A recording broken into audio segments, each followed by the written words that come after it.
거짓말 탐지기 조사, 더 이상 부담 가지실 필요가 없습니다.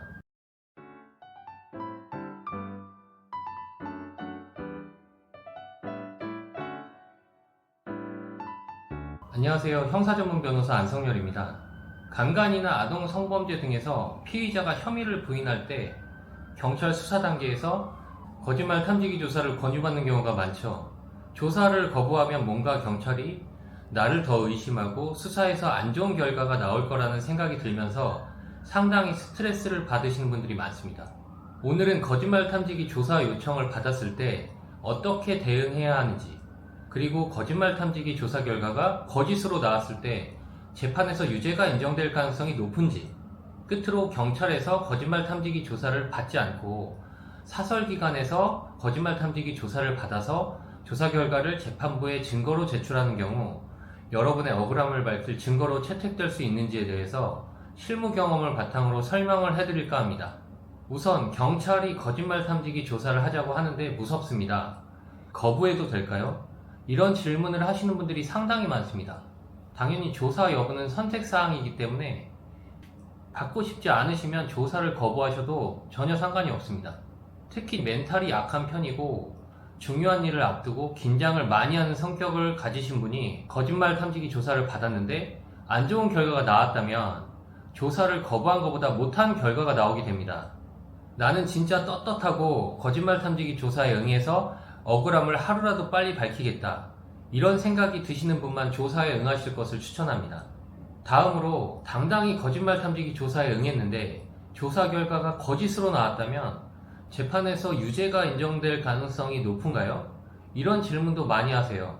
대법원은 거짓말 탐지기 조사 결과의 증거 능력을 인정하기 위한 3가지 조건을 제시했습니다. 우선 거짓말을 하면 반드시 일정한 심리 상태의 변동이 일어나고, 둘째로 그 심리 상태의 변동은 반드시 일정한 생리적 반응을 일으키며, 셋째, 그 생리적 반응에 의해 피검사자의 말이 거짓인지 아닌지가 정확히 판정될 수 있다는 전제 요건이 충족되어야만 증거 능력을 인정할 수 있다고 설명합니다. 요건이 상당히 까다롭죠.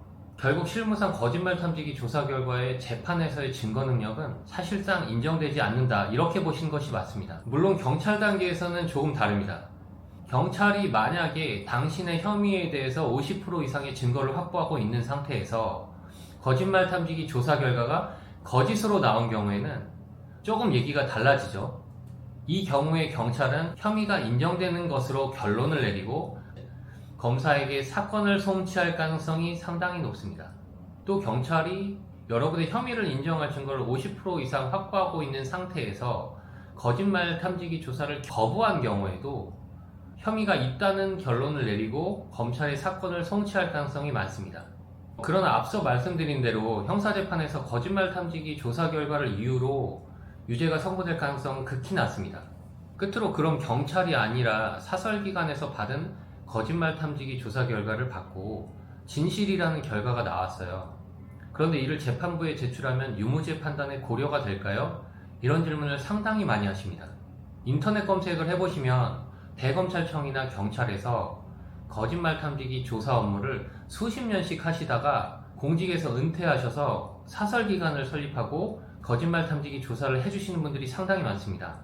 보통 한 번 조사를 받는데 적게는 50만원에서 많게는 100만원 정도 비용이 드는 곳이 많은데요. 결론부터 말씀드리면 사설기관 조사 결과를 재판부에 제출했을 때 여러분의 억울함을 밝힐 증거로 채택될 가능성이 상당히 낮습니다.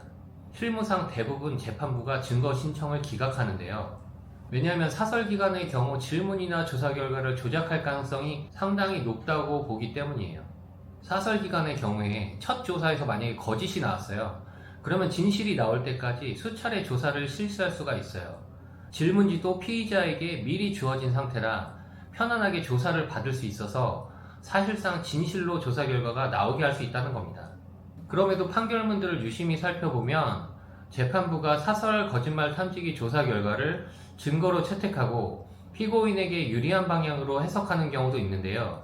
이때는 판사님께서 재판을 쭉 진행하시면서 검사가 제출한 증거만으로는 피고인을 유죄로 볼 수 없다는 심증, 즉 무죄 심증을 어느 정도 확보한 상태가 보통입니다.